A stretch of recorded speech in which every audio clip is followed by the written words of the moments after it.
Fora da política não há salvação. Um canal e podcast para discutir política. Produzido por mim, o cientista político Cláudio Couto. Olá, bem-vindos a mais um Política na Veia. Esse programa ficou aqui 2 semanas sem transmissão, ninguém aqui estava de férias. Como se dizia antigamente, foi motivos de força maior, cada um aqui dos participantes com uma agenda própria. Então, nós estamos aqui de volta, tem vários assuntos aí interessantíssimos na pauta. Como sempre, lembrando, Política na Veia é um programa da Carta Capital, com a TV GGN, do Luiz Nassif, com Fora da Política não há salvação, do Cláudio Couto. Como eu disse, a gente vai passar aqui por alguns temas nacionais e internacionais, mas eu vou começar com esse que deve movimentar o Senado hoje, entre hoje e amanhã, que é essa proposta encabeçada da relatoria do senador Flávio Bolsonaro, que é de permitir a venda das áreas da Marinha no litoral e também a possibilidade de você ter, então, praias privatizadas, privadas, no litoral brasileiro. Lembrando que já era um sonho do Bolsonaro. Bolsonaro falava muito em criar Cancuns brasileiras no nosso litoral, uma ideia muito, vamos dizer assim, inspiradora. E também dizer o seguinte, nos últimos tempos, assim, desde o começo dessa nova legislatura, em 2023, a gente tem visto aí uma enxurrada de projetos desse calibre. Nem todos vão adiante, muitos param na comissão. Esse, por exemplo, projeto está na CCJ, ainda tem um longo caminho a ser percorrido. Agora, primeiro, dá essa sensação para a claque bolsonarista de que a base bolsonarista está trabalhando, e segundo, sempre que acaba tomando muito espaço da discussão pública, que poderia estar discutindo outros temas mais importantes, mas a gente acaba sempre às voltas tendo que discutir essas ameaças constantes com as ideias mais esdrúxulas. E algumas, obviamente, têm passado. E tem visto que tem acontecido basicamente no meio ambiente. Esse seria mais um risco ambiental, caso você liberasse essas áreas à torta e à direita, né? Então, é um tema aí na agenda. Eu vou começar pelo Nassif e depois o Cláudio Couto. Primeiro, Nassif, você acha que essa ideia é uma ideia que prospera, no fim das contas? Agora a opinião pública acordou, né? Então, se passar no Senado, tem que voltar para a Câmara e daí tem esperança de barrar, né? Mas é importante entender o interesse do Flávio Bolsonaro. A maior tacada do governo, da família Bolsonaro, foi em cima de Angra dos Reis, transformar em Nova Acapulco.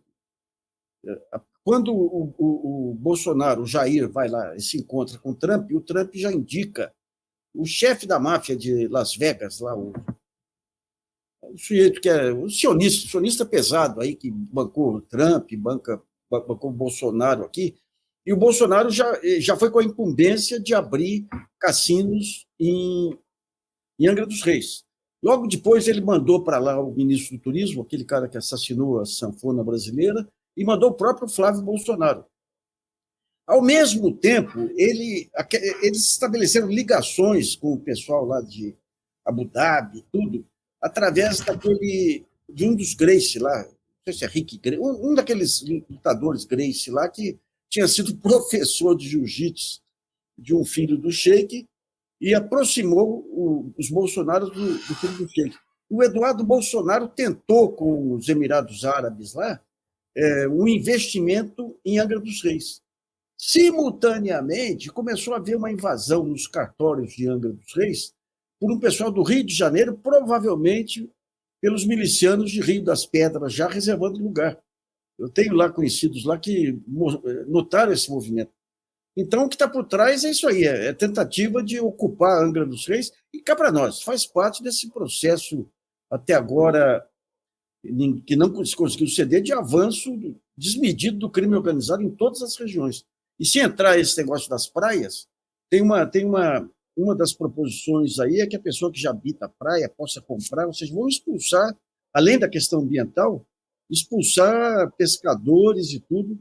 Agora, ontem teve uma audiência pública lá no Senado que conseguiram levar gente de vários níveis lá para combater esse absurdo aí. Mas faz parte, digamos, desse programa de transformar o Brasil numa grande milícia. Olha, acho que a gente poderia chamar esse projeto, né, de PEC, de projeto da grilagem do litoral. Que é isso que ele se propõe, né? É promover um certo modelo que já ocorre em outros lugares, né? Ocorreu no entorno todo de Brasília, ocorre na Amazônia, né? Ocorre nas regiões ocupadas por milícias do Rio de Janeiro, que é o processo de grilagem, né? Então, eu até chamaria atenção para uma fala que veio daquele Alceu Moreira, né, que é um deputado lá do Rio Grande do Sul, e que soltou uma frase, aliás, um senador, se eu não estou enganado, né? Não, deputado mesmo, Alceu Moreira, e que é o mesmo, veja, que está relatando aquele outro projeto de lei nefasto, né? Aliás, é um dos propositores, mais do que relatando, né? O relator, na verdade, é o Lucas Redecker, do PSDB do Rio Grande do Sul também, um ruralista, aí, alguém que se coloca sempre contra, né, qualquer tipo de pauta de proteção ambiental. E o outro é esse Alceu Moreira, né, que é o propositor desse projeto aí, que manda devastar metade do Cerrado, um terço do Pampa, ou seja, um projeto assim, desastroso que está em tramitação no Congresso. E esse Alceu Moreira disse que as comunidades litorâneas, que a gente sabe que são comunidades ribeirinhas, comunidades de caiçaras, no caso de São Paulo, né, comunidades de pescadores, eles o chamou de verdadeiros cortiços à beira-mar, que são cicatrizes na cidade, que ocupam áreas nobres que não recebem investimento. Veja, o que ele está querendo fazer é uma higienização, no pior sentido que a palavra permite, né, uma gentrificação dessas áreas de litoral para poder beneficiar interesses da especulação imobiliária. É basicamente isso. E daqueles que já têm muito. Se esse projeto avança, o que a gente vai ver vai ser uma multiplicação de um fenômeno que já ocorre ao arrepio da lei em vários lugares do litoral brasileiro, que é, por exemplo, aqueles caras que acham que podem interditar o acesso à praia, né? O sujeito põe lá uma fazenda de coqueiros na frente do litoral. Isso aconteceu, por exemplo, já algumas vezes em Alagoas, só para mencionar um outro caso. Veja que isso ocorre pelo Brasil inteiro. E falou, não, aqui ninguém passa. Bota até jagunço para impedir que as pessoas tenham acesso à praia ali. Alguns resolvem cobrar taxa para o indivíduo acessar a praia, que é um bem público. Então, eles estão querendo, na realidade, transformar isso em norma legal, em alguma coisa que tenha proteção legal, ou seja, fazer com que a apropriação privada do bem público seja legalizada. É mais ou menos como legalizar a milícia, que, aliás, é uma coisa que a família Bolsonaro já defendeu, é bom a gente lembrar, né? A família Bolsonaro não só condecorou miliciano, empregou parente de miliciano, elogiou miliciano, defendeu a milícia em si, né, como instituição. A família Bolsonaro fez isso, é só procurar e dar um Google que acha rapidinho. Como defendeu também que a milícia fosse legalizada. O que o Alceu Moreira está defendendo, o que o Jordi, que propôs isso, está defendendo, o que esses todos, o Flávio Bolsonaro, não à toa, né, é o relator dessa PEC, está defendendo, é que a grilagem e a milicianização da ocupação do território litorâneo sejam legalizadas. É basicamente isso. Veja, isso para falar de um aspecto. O outro aspecto, claro, né, que tem sido muito observado pelos ambientalistas, que tem se manifestado acerca do problema, oceanógrafos, pessoas que conhecem ali o funcionamento do litoral ou a importância do mar para o meio ambiente, é que isso, inclusive, pode ter, por conta da devastação ambiental no litoral, que tende a acontecer na sequência de algo assim, uma pior ainda maior das condições ambientais. Veja, a gente está vendo o que está acontecendo no Rio Grande do Sul, né, o que está agora se estendendo já, como já aconteceu outras vezes, para Santa Catarina, que aconteceu aqui no litoral de São Paulo, na região de São Sebastião, na região ali litorânea do litoral norte de São Paulo, São Sebastião, Bertioga, né, aqueles desbarrancamentos que mataram pessoas, que desalojaram muita gente. Nós vimos o que aconteceu no sul da Bahia, naquele período lá em que o Bolsonaro aproveitava para andar de jet ski em Santa Catarina, enquanto o pessoal se afogava no sul da Bahia. Ou seja, a não proteção ambiental traz esse tipo de consequência. E veja, não é só porque, mas tem um fenômeno global, é claro, mas, por exemplo, de devastação de mata ciliar, devastação da vegetação litorânea, que é importante para preservar a biodiversidade local, tudo isso faz parte desse processo de proteção, inclusive do ambiente, no espaço local, não é só no sentido global, é global e é local. E é isso que esse pessoal está querendo desestruturar. Bem, não surpreende vindo de quem vem, né? Ninguém poderia imaginar algo muito diferente disso. Só para lembrar um pouco, nos longínquos anos 70, houve a ocupação de Trindade e de Laranjeiras, da praia de Laranjeiras, lá em Paraty. E a reação foi só da imprensa alternativa na época, com o jornal. E eu estive lá com o meu amigo Zé Roberto Alencar, lá, nós passamos uns dias lá para ver o que aconteceu. Expulsaram os caiçaras de lá. Tempos atrás, uma das minhas filhas andou por lá e passou em Ilha Grande, Praia Grande, ou Ilha Grande. Para chegar lá em Paraty, você tinha que entrar no meio do condomínio Laranjeiras. Agora é algo de... É um baita negócio. Quem habita o Laranjeiras hoje? Família Setúbal, família Hermílio de Moraes, o Alberto Sicupira, lá, que é da Ambev, a família Marinho. Então, digamos, e ali o que fizeram com os caiçaras lá foi jogar o mar lá. Houve denúncias de todo lado, mas não tem jeito. Então, se isso aí passa, você, que nem o Couto falou, você oficializa a grilagem aí nessas terras, né? Agora, se a gente pegar tudo isso que tem hoje, outro dia eu conversava com um conhecido aí que a gente tinha um ex-amigo comum aí que era de um grande banco aí que tinha uma casa na praia e pediu para o outro amigo comprar a casa vizinha para poder ter privacidade.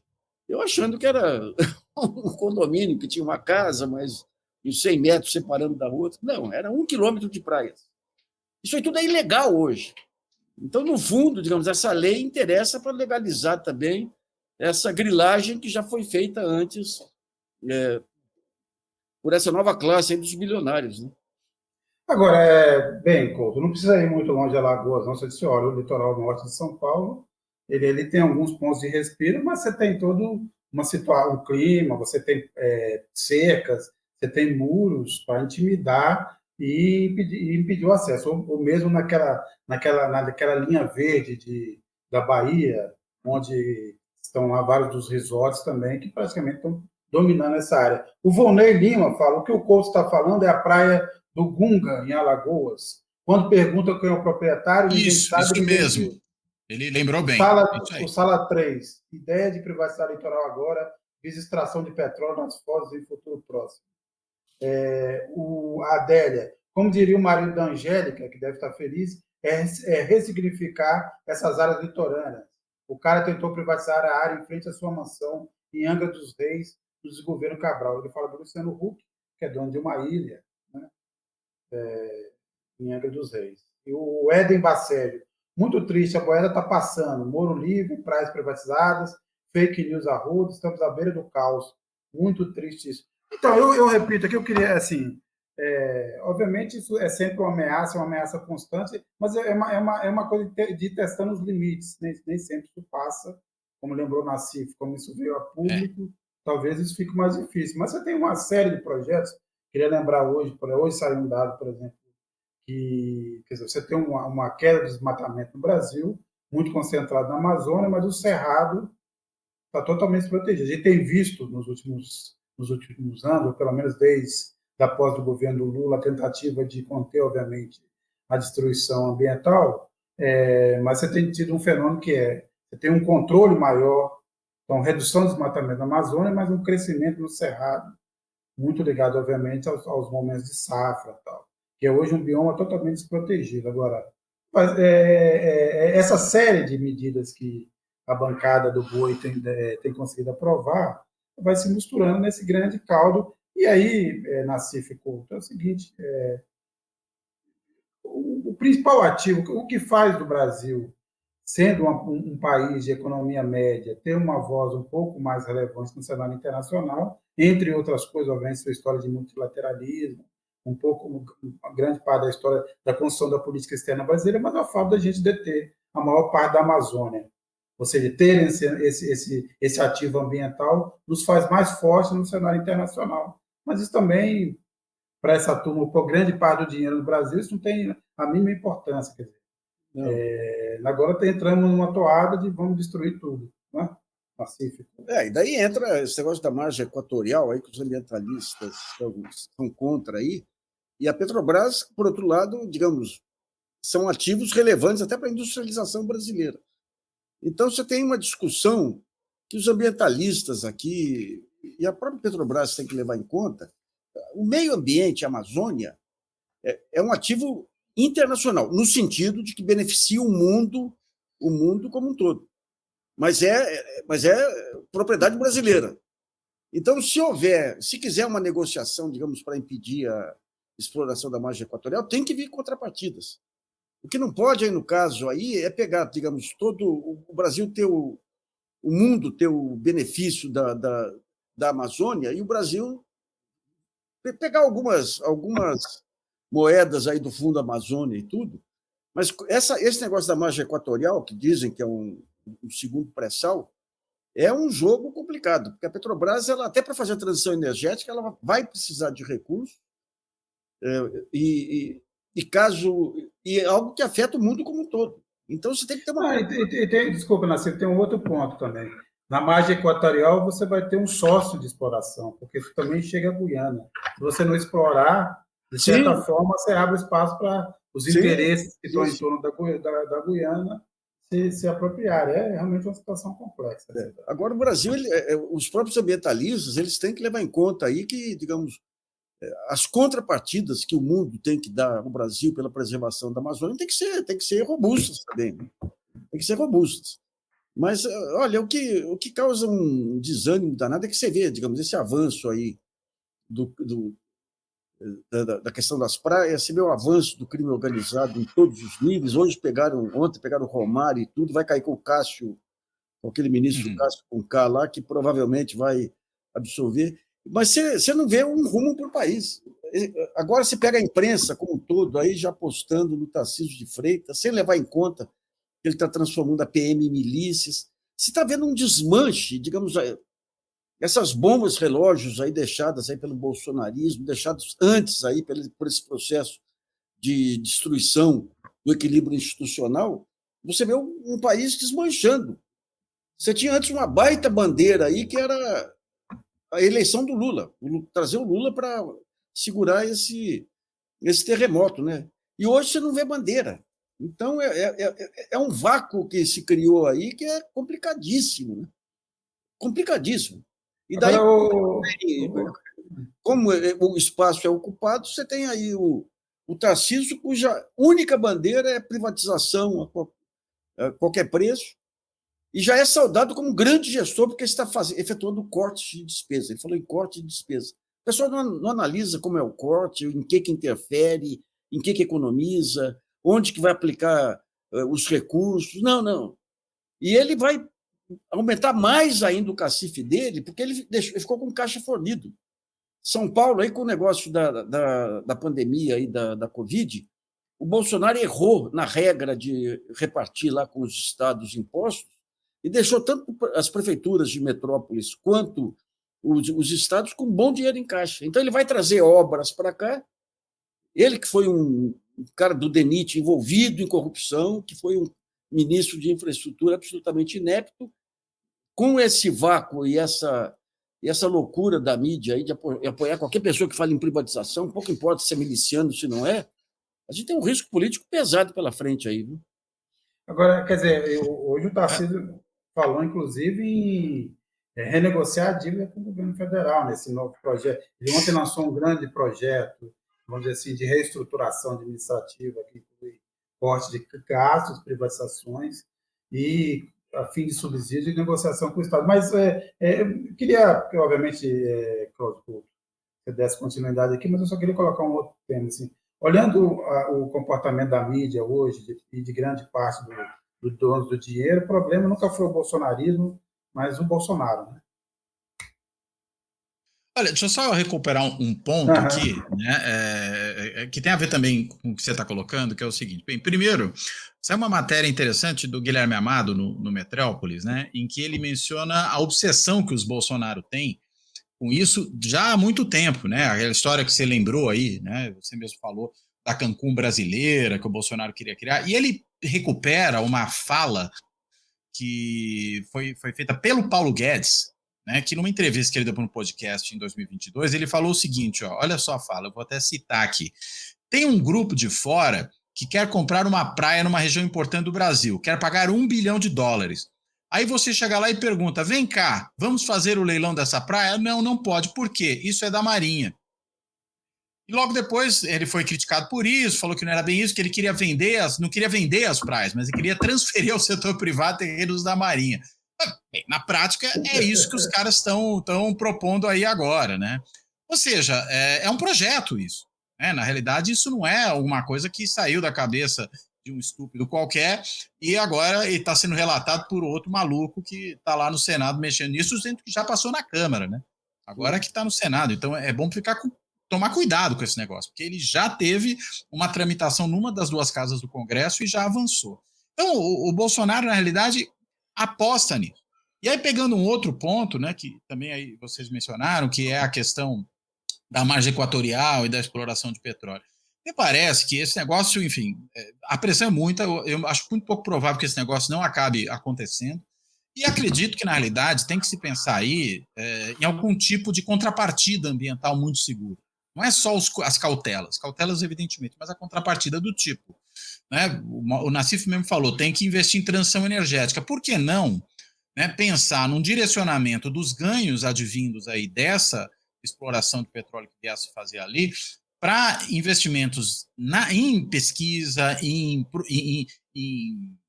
mas também em áreas produtivas voltadas à questão da transição energética na própria região amazônica, inclusive. Porque você ajuda a desenvolver a região. Os estados ali da região estão sequiosos por isso, porque eles sabem que é um mar de dinheiro. Viram o que aconteceu no Rio de Janeiro há uns anos atrás. Né? Quando entrou muita grana no Rio, algumas cidades prosperaram muito e estão, na realidade, buscando a mesma coisa. Parece que talvez uma forma de não deixar de pensar na transição energética, sabendo que o petróleo ainda vai ser usado por muito tempo, né? E que, portanto, isso pode ser uma fonte de recursos, mas que essa fonte de recursos seja canalizada para a própria transição. Ela não seja pura e simplesmente dispersada de qualquer maneira. Me parece que se a gente chegar num meio termo com relação a isso, talvez a gente tenha uma saída que faça sentido. Né? Porque realmente, é o que vocês apontaram, a Guiana ao lado está explorando. Se tiver um desastre na exploração de petróleo na Guiana, vai chegar no mesmo lugar. Né? E, enfim, é a mesma bacia. Então, me parece que, na realidade, é meio inevitável que esse negócio avance.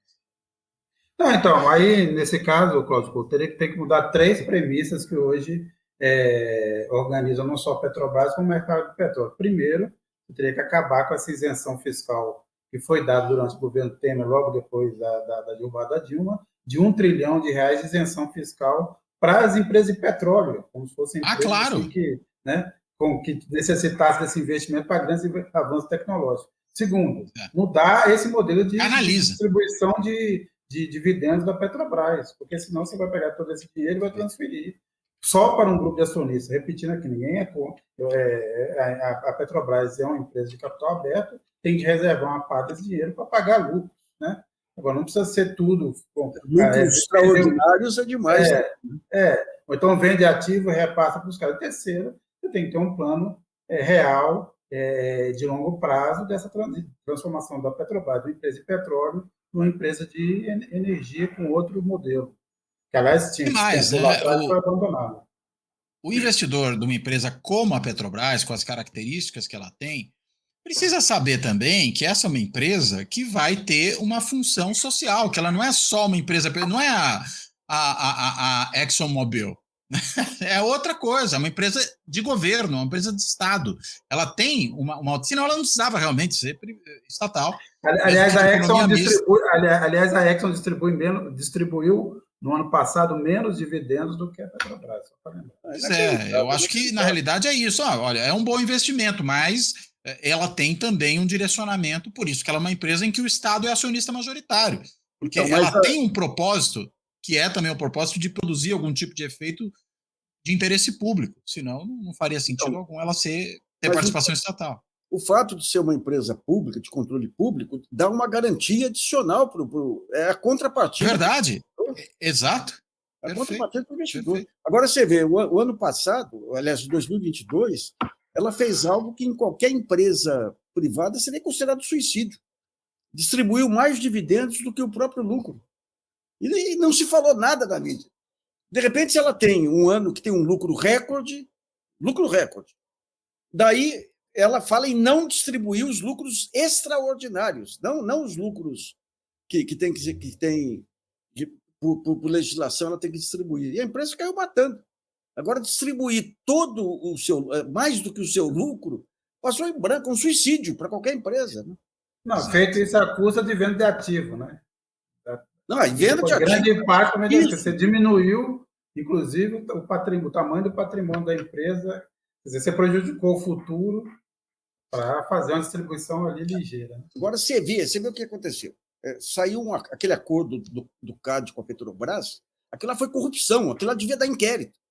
Porque o CAD chega para a Petrobras e fala: você tem que vender refinarias para ser um mercado mais competitivo. Isso aí não existe. Cada refinaria é absoluta no seu lugar. Porque se ela aumenta preço, para outra refinaria mandar combustível para lá, o custo de transporte é uma barreira.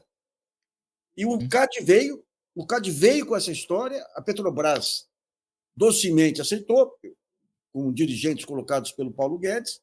Agora vem o governo, desfaz isso e o pessoal cai matando. Onde se viu? O governo interferindo.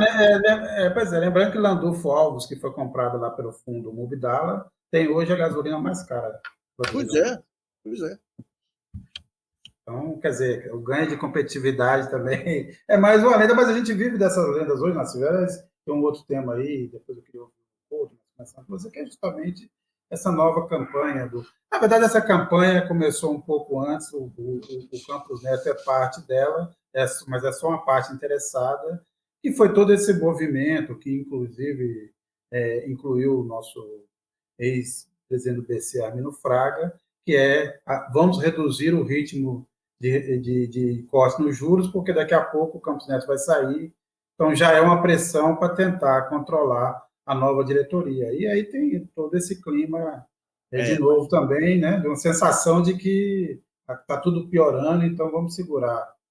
Sérgio, lá na Europa teve uma manipulação da LIBOR, a taxa preferencial lá dos juros ingleses lá, que gerou em 2010 um baita do inquérito com penalização para um conjunto de bancos que articulava para colocar as taxas lá, manipular as taxas. Uma baita multa de bilhões de dólares. Né? Aqui, o Campos Neto, desde 2023, ele vem sistematicamente manipulando o mercado. Em 2023, quando foi anunciado que a Selic ia cair meio ponto, ele deu uma declaração dizendo que, para manter a inflação na meta, a Selic tinha que estar 26,5%. Ou seja, ele cedia pressão para reduzir a Selic, acelerar um pouco a redução da Selic, e, ao mesmo tempo, criava uma expectativa para manter a taxa de juros longa elevada. E agora, quando ele chega em Washington e dá aquela declaração sobre a situação brasileira, num momento em que houve um certo desarranjo, um bochicho internacional em relação às taxas de juros americanas, aquilo foi superado em 2 dias. E ele deu a declaração para fixar essa redução da queda da taxa Selic, justamente para quando o Galípolo assumir, ele não poder afrouxar, porque senão vai ser considerado como leniente com a inflação. Isso aí, olha, e daí aparece essa história de que o último relatório Focus, aí para a inflação para 2026, 2027, 2028, os bancos jogando em... Os bancos não, a média foi de 8% de inflação. Isso aí é manipulação pura, Primeiro que é impossível você prever inflação aí para 2027, 2020. Os caras, quando jogaram 8%, a média subiu e justificou a alta de Selic, a manutenção de alta da Selic. Isso é vergonhoso o que está acontecendo aqui. Esse negócio das taxas de juros do Banco Central sempre foram campo de atuação de insiders. O Palocci fazia isso com banqueiros aí. O Palocci fazia antes disso aí, quando você pega o Catiola, lá o Catiola, uma vez eu almocei com ele antes de explodir, ele falava: eu tenho a melhor equipe de renda fixa, não erro um leilão do Banco Central. Estatisticamente impossível, né? E agora, com essa manipulação entre grandes players de mercado e o presidente do Banco Central. Pô. Isso aí nos Estados Unidos dava um inquérito, uma baita multa em cima dos agentes e prisão do presidente do Fed. É uma fim da picada, viu? Mas aqui nós temos esse BC autônomo, né? Mas não, então, é um pouco desse cenário das dificuldades hoje que você tem. Quer dizer, você tem, falando aqui todas essas frentes todas que complicam a vida do governo. Primeiro, essa agenda do Congresso, que vai sendo tocada a revelia de outras discussões políticas. Depois, esse lado da pressão do mercado financeiro e da mídia. Tá? Você vê todo dia agora um excesso sobre essa situação fiscal brasileira. Embora hoje saiu o dado, olha, o menor superávit primário para o mês de abril desde 2020, olha que desastre. Aí você vai ver os números, não é nada também. Né? Você tem uma antecipação de pagamento de 13º. Assim, agora é isso. Você tem sinais de melhora, não tem nada nesse momento no horizonte que indique que você também tem um descontrole, mas vai se construindo esse cenário, como diz o Galvão, esse clima ruim, né? Vai se formando esse clima. Vai se formando esse clima ruim e, na realidade, é bom lembrar o seguinte, né? A comparação com o período imediatamente precedente, né? Que foi um período em que se garantiram alguns resultados fiscais, por exemplo, as custas, o Haddad falou disso lá na Câmara, né? Quando teve lá na audiência, as custas, por exemplo, de calote de precatório. Aí fica fácil, né? De calote de precatório, de não pagamento de certas obrigações, inclusive, por exemplo, bolsas que o governo deixou de pagar, certas transferências. E aí, enfim, o Paulo Guedes fala, olha aí, ó, terminei o ano fazendo resultado fiscal. Bem, mas fazendo resultado fiscal sem pagar a conta e deixando a conta para o sucessor, aí é fácil. Né? E é gozado que esse sujeito, o pessoal do mercado gosta. Então me parece que existe, esses dias eu vi uma matéria também em que um dos membros da equipe do Paulo Guedes fazia ali, descia a ripa na atual política fiscal do governo. Mas ele é um dos artífices disso, então é parte interessada, né? Gozado que o jornal vai lá escutar exatamente esse cara, né? Para opinar a respeito da política fiscal atual, que é alguém que fez gestão das contas públicas às custas de não cumprimento de obrigações. Enfim, então eu acho que é preciso olhar qual é o contexto, né? Um contexto que pegou uma herança maldita, evidentemente, e olha, a herança maldita do governo Bolsonaro é o que não faltou, teve em absolutamente todas as áreas, sem nenhuma exceção. Há uma única área em que não tem havido herança maldita. Posso falar isso com a maior segurança. E nas contas públicas a mesma coisa. E passou todo o primeiro ano tentando ajustar as casas. E a gente tem agora o quê? Um Congresso que também cá entre nós, né? Não tem ajudado. Né? E aí, de vez em quando, o sonso do presidente do Senado, Rodrigo Pacheco, né, vem a público, por exemplo, querer criar quinquênio para juiz e promotor. Né? Então, veja, como é que um governo pode fazer política fiscal, ter um mínimo de controle sobre as contas, com um Congresso que atua dessa maneira? E aquele que resolve posar de cidadão mais amigável, né, que é o Rodrigo Pacheco, o sonso, tem esse tipo de postura, porque pelo menos o Lira joga mais. E olha, o Lira está sendo mais cooperativo com o governo na área fiscal do que o Pacheco, diga-se de passagem. Mas com um congresso desses fica realmente muito complicado. Agora, eu queria voltar também a um ponto aqui que a gente acabou não discutindo, que estava falando do Tarcísio. Quer dizer, de novo, também essa história das escolas cívico-militares. Em geral, também é aquela velha história. São projetos que pegam uma parcela pequena da estrutura das escolas dos estados. Está aí mais do que provado que não passa, em geral, de cabide de emprego para policial militar e para alguns oficiais da reserva, e, no fundo, introduz nas escolas um tipo de disciplina que o mundo já abandonou, quer dizer, o mundo mais envolvido, o mundo que está pensando nas competências que é preciso ter para o futuro, ela não inclui essa disciplina militar, né? Longe disso, aliás. Agora, no mundo bolsonarista continua a proliferar e talvez tenha uma adesão também das famílias ou de professores. Agora, começando pelo Cláudio Couto e depois na CIF, o que explica, Cláudio Couto, você acha esse fenômeno? Aposta em um modelo que não só antiquado, como ineficiente.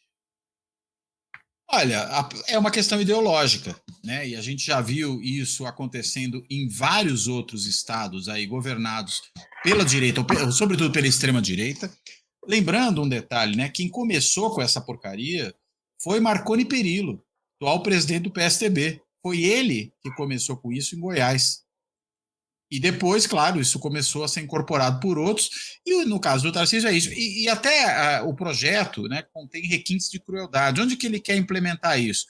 Em áreas de maior vulnerabilidade social, ou seja, é justamente tratar a educação como questão de polícia para preto pobre. É disso que se trata. Desculpe interromper rapidinho, só queria fazer um comentário. Claro. Porque aí a criança já aprende na escola que ela vai apanhar da polícia para a vida inteira. Já é o ensinamento básico. Não, e em alguns casos já está aprendendo mesmo. Né? E por que já está aprendendo mesmo? Está aprendendo, inclusive, pelo fato de que, em alguns casos, você já teve aí episódios da polícia tratando adolescentes na base da porrada, na base do gás de pimenta dentro da escola, algemando o estudante. Veja, o que é isso? Estão controlando o corte de cabelo do estudante, que coisa mais babaca. Quer dizer, que sentido faz você controlar corte de cabelo de estudante numa escola pública? Isso não tem o menor cabimento. Há alguns lugares do Brasil em que você não tem nem escolha, né? Caso de algumas cidades que quase todas as escolas foram militarizadas, ou seja, mas é uma consulta à comunidade. Se os pais não quiserem colocar o filho numa escola militarizada, não tem opção. Só se for para o setor privado. Então, veja, é uma atrocidade, sem a menor evidência de que isso produza qualquer ganho em termos de aprendizagem. É curioso, né, que inclusive os países do mundo que têm os melhores resultados no PISA, né, nos vários aí, rankings, né, que verificam o resultado da educação, nenhum deles tem esse modelo de escola militarizada. Né? Então, a gente aqui está inventando a roda, achando que vai conseguir melhorar a educação de um jeito que nenhum país do mundo que tem educação boa adotou. É, na realidade, mais uma perversão ideológica da extrema-direita brasileira, que até certos setores que seriam, teoricamente, não de extrema-direita, mas de uma direita, por isso, também abraçam. Né? E os gaiatos entram nisso. E veja, o cartão de visita já foi dado na própria votação na Assembleia. Né? E que os estudantes que foram lá questionar a aprovação desse projeto foram tratados na porrada pela polícia. Na porrada pela PM do Tarcísio, que é uma PM que é a mais letal nas últimas décadas no país. Diga-se, do país não, no estado de São Paulo, melhor dizendo. Né? Ou seja, é assim, a PM que vai colocar a câmera que pode desligar na hora que não interessa. Ou seja, agora eu vou matar alguém, eu desligo. Agora eu vou simplesmente tirar o gatinho de cima da árvore, agora eu ligo. É assim que vai funcionar esse esquema das câmeras. Então, essa lógica de lidar com a segurança que está sendo levada para o âmbito da educação. Né? A outra amostra de como essa polícia militar do Tarcísio funciona aconteceu dentro da Faculdade de Direito da USP, lá quando foram também dar porrada em estudante. Veja, é para aí que a gente está caminhando. Né? Então, na realidade, estão querendo levar essa lógica da necropolítica, de uma tanatopolítica, para dentro da educação, achando que isso vai produzir resultado. Vai produzir resultado, é inegável.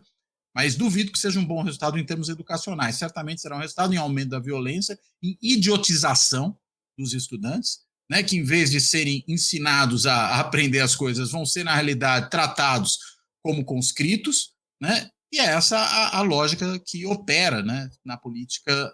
E veja, na política educacional, não só do Tarcísio, do seu secretário de Educação, o Feder, que é aquele sujeito que tem tara por mecanismos, com gadgets, né, de um modo geral, com equipamento eletrônico, e que já fez isso quando era secretário do Ratinho do Paraná. Não à toa, o Paraná é o estado que mais expandiu nos últimos anos as escolas cívicas militares. Então, não é à toa que esse sujeito foi trazido para São Paulo. Agora, ele é sócio de uma empresa de equipamentos eletrônicos que faz cursos à distância também, esse Feder. Exato. Agora, é importante, quando você pega os diagnósticos sobre essas escolas militares, que com essa disciplina militar aí de não poder ter questionamento nem nada, isso abre um espaço para toda sorte de abusos aí. Não apenas abusos de violência e tudo, mas toda sorte de abusos. Né? E é um custo adicional, porque você tem o ensino convencional e daí você cria esse novo ensino aí e coloca toda a escola sob comando aí de militares sem nenhum conhecimento de pedagogia nem nada. Olha, essa marcha para o... Ai, meu Deus do céu, viu? Essa marcha aí para o obscurantismo aí está demais, em todos os níveis. Viu? E aí, agora, você tem algumas escolas que você tem dois modelos. Um que você só tem alguns militares só como B10, ou seja, estão lá para disciplinar o recreio, basicamente, encher o saco, dar tapa na cabeça, mandar cortar o cabelo, mas outras foram mais longe. Tem militares envolvidos na função pedagógica das escolas. Então, você tem assédio sobre professores sobre certos temas. proibindo que esses temas sejam discutidos dentro de sala de aula, que piora, mas é o caminho que eles querem seguir.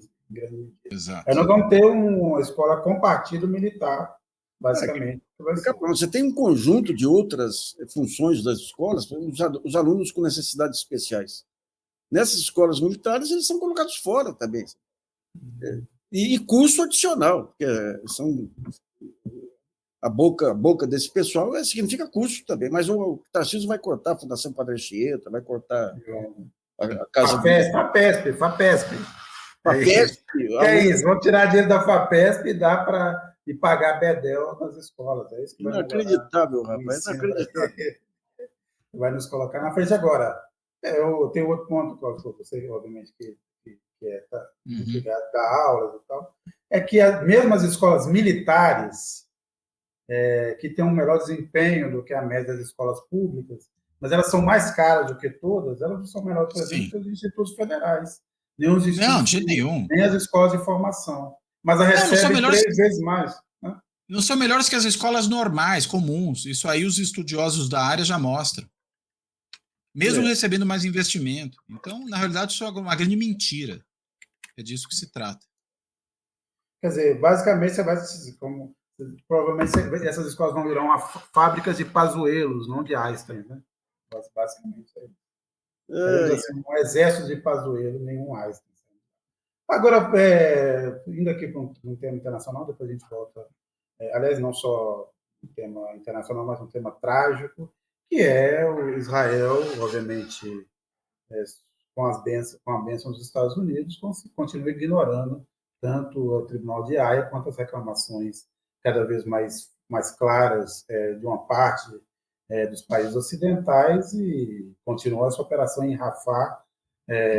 Acho que a mais horrível, dentre tantos casos horríveis, foi essa carbonização, quer dizer, esse ataque a um campo de refugiados, com a carbonização de criança, que, segundo o Netanyahu, não passa de um erro trágico. Pergunta Couto e Nassif: ainda a gente pode ter alguma esperança de que alguém será capaz de deter Israel antes que o Netanyahu cumpra o que prometeu, que é basicamente fazer uma espécie de massacre final? Olha, acho muito difícil, né? Acho muito difícil. Na realidade, erro trágico é o Netanyahu, né? Ele é um erro trágico, né? Sob todos os aspectos, né? E, na verdade, isso que tem sido feito ali por ele, por seu governo de extrema-direita em Israel, eu sempre vou repetir isso, já falei aqui várias vezes, vou falar mais uma.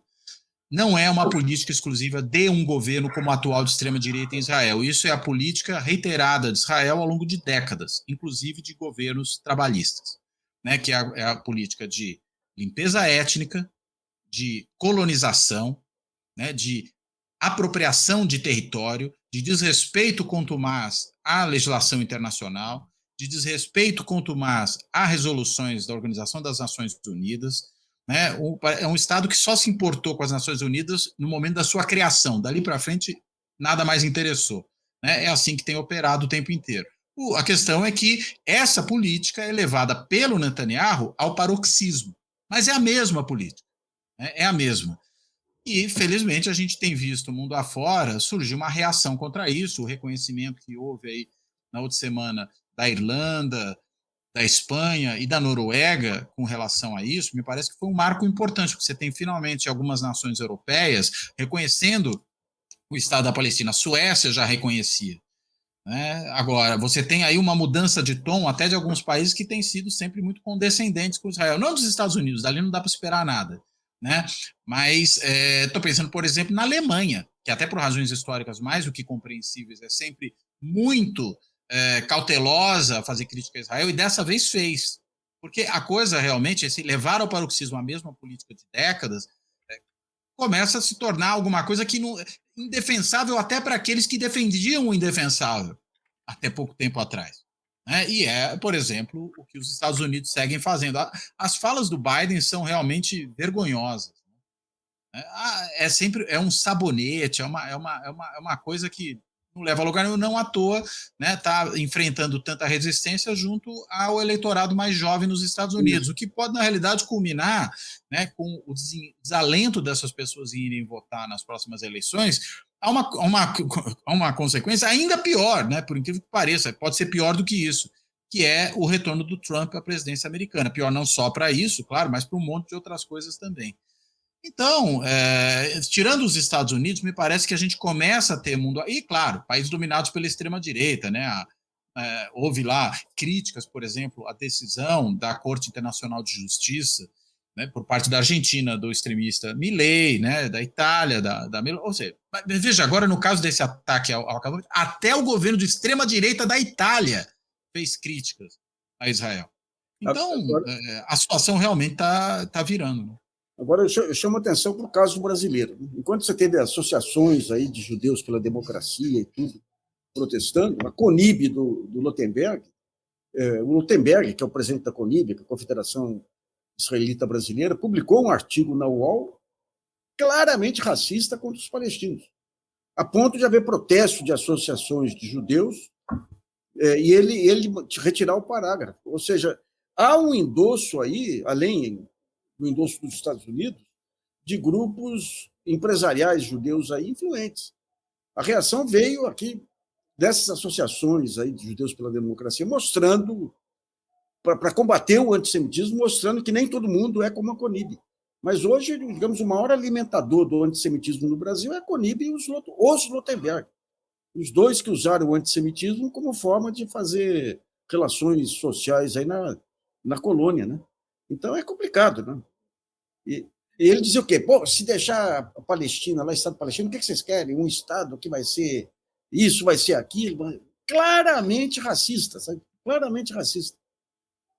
A sensação que eu tenho, assim, olhando os líderes, quer dizer, tirando o Biden, porque os Estados Unidos sempre usam de uma certa retórica, assim, um tanto quanto melíflua e tal. Então, por exemplo, quando o Tribunal Penal Internacional pediu, na verdade, o Procurador-Geral sugeriu que tanto a emissão de ordem de prisão por Netanyahu e alguns dos seus ministros, quanto para os líderes do Hamas, o crime de guerra, os Estados Unidos falaram, mas ali não está claro que tem genocídio. Genocídio, a gente sabe muito bem, é algo muito complicado de se provar, do ponto de vista jurídico, num tribunal como o Haia, né? Você tem que ter uma série de ordens e tal. Agora, e havia uma certa defesa. Uma sensação que eu tenho hoje é que diminuiu um pouco o tom da defesa do direito moral de Israel por uma sensação assim de que nós não podemos fazer nada, fizemos tudo que possa. Tem uma reclamação aqui ali, o próprio Macron tem sido mais duro, mas não leva a nenhuma atitude efetiva em relação ao governo de Israel. Você tem 1 milhão, você tinha quase 1,5 milhão de palestinos confinados em Rafah, com quase 1 milhão saíram às pressas, também não sabe onde vão se colocar diante do desastre. Você tem lá mais ou menos 400 mil com bombardeios constantes, com ataques como esses. Aparentemente, agora os soldados de Israel chegaram ao ponto agora de trocar tiros com soldados do Egito. Realmente, assim, não tem... Israel não atende a nenhum apelo, e não se sente intimidado por nenhum outro aspecto. Então, isso faz essa situação, assim, vai levar isso até ao final. O que será depois? Né? Quando esse depois chegar, porque esse depois também está longe, né? A gente acha que vai... Quanto tempo ainda? E o que se fará depois com esse desastre, com essa terra arrasada que eles agora transformaram Gaza de vez? Mas eu queria ouvir o Couto depois do Nascimento. Está sem som, está sem som. Oi.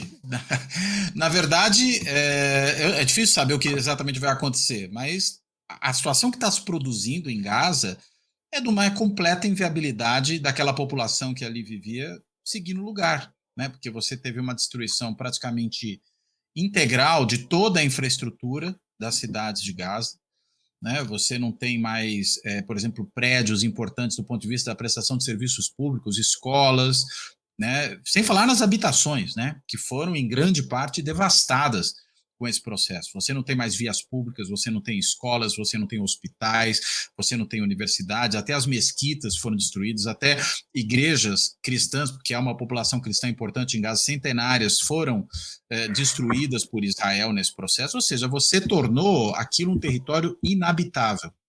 Inabitável.